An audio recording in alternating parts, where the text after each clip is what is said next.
એક દી આવવામાં એક દી જ રોકાવાનું. મહાદેવને કે તો જવું જ નથી. મહાદેવ માતાજીને જોઈને વિચારે કે તો નથી જવું. વળી મહાદેવે મને કે તો કયો તમે કેદી આવશો? એટલે માતાજીએ સામું જોયું, શિવજીને સામું, પછી વડલા સામું જોયું અને કીધું માતાજીએ, જેટલા છે વડલાના પાર રે શિવજી, જેટલા છે વડલાના, જેટલા વડલાના પાર માતા કહે એટલે રાય પાછા આવશો. ભોળો ગણ વડલાના, જેટલા વડલાના પાન મહાદેવ નથી, જેટલા વડલા પણ એ કઈ પાંદડા ગણાય? પછી માતાજીએ કીધું કે 3 દી તો કે છે, હાલો જાય. આવું ન આવું આપણી ઈચ્છાની વાત. અને માતાજી ખોટું બોલી ગયા. 3 દી અને હિમાલય ગયા.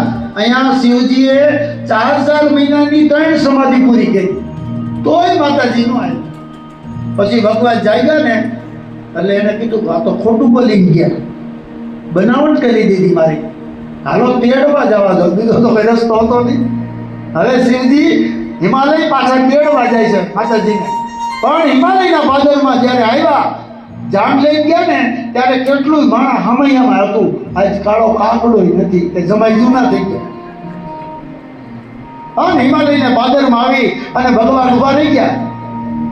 પછી ભગવાને વિચાર્યું કે મારું બનાવટ કરી, મને પણ ખોટું બોલ્યા અને આજ 1 વર્ષ રોકાણા.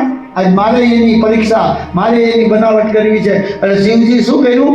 મૂળ સ્વરૂપનો ત્યાગ કરી અને ભગત બન્યા, મોચી બન્યા અને મોજડીનું કામ શરૂ કર્યું, મોજડી બનાવવા.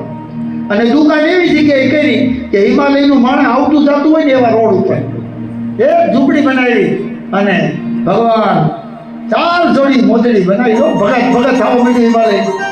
પણ મોજડી જેવી બનાવે એવી વેચાઈ જાય, જેવી ભગવાન બનાવે એવી વેચાઈ જાય. મહાદેવ વિચાર કરે કે મોજડી વેચાઈ જાય છે પણ અસલ ગ્રાહક આવતું નથી. એમાં સરખે સરખો પાણીનો સૈડો જય માડી મણિયારાની, માડી મણિયારાની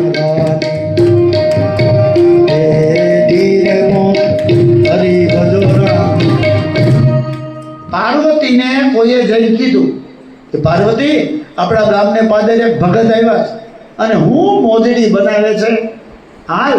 અને માતાજી બેનપણીને આયરે પાદરમાં આવ્યા અને ભગવાને જોયું હવે અસલ ગ્રાહક આયલું આવે. પાર્વતી આવ્યા ને કીધું, એ ભગવાન લાવો 1 જોડી મોજડી મને આપી દો.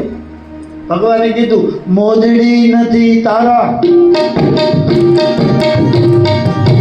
આમની સુંદરી મોજડી નથી તારા, મોજડી નથી તારા. તેરે શંકર ઘેરે હાર રે સુંદરી, તેરે શંકર તારા કામની નથી. કે તો કે આ તો શંકરના પત્ની પાર્વતી માટે બનાવી છે. તો કે મોચી ભગત, તો મને ઓળખતા નથી, હું શિવજીની પત્ની પાર્વતી. ભગતે ઊંચું જોયું કે તો આ શું કરો?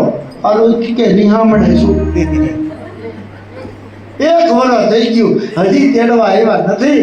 અને પછી હાર આપું, હીરલા આપું, માણેક આપું, ઓછામાં ઓછી એમાં 3 કલાક જોયો. અંતમાં ભગવાને કીધું મોજડી આપું, પણ એક સરળ, મારા પત્ની રિહામણે ગયા છે અને ભૂખ લાગી છે, બાજરાના રોટલા આવડતા નથી, તો આ ઝૂંપડીમાં અંદર જાઓ, 2 રોટલા બનાવી દો તો મોજડી મોફત આપું. પાર્વતીના રૂવાળા ઉભા થઈ ગયા કે એ ભગત, મને તું રોટલા બનાવવાનું કહે, મોજડી જોતી હોય તો બનાવો.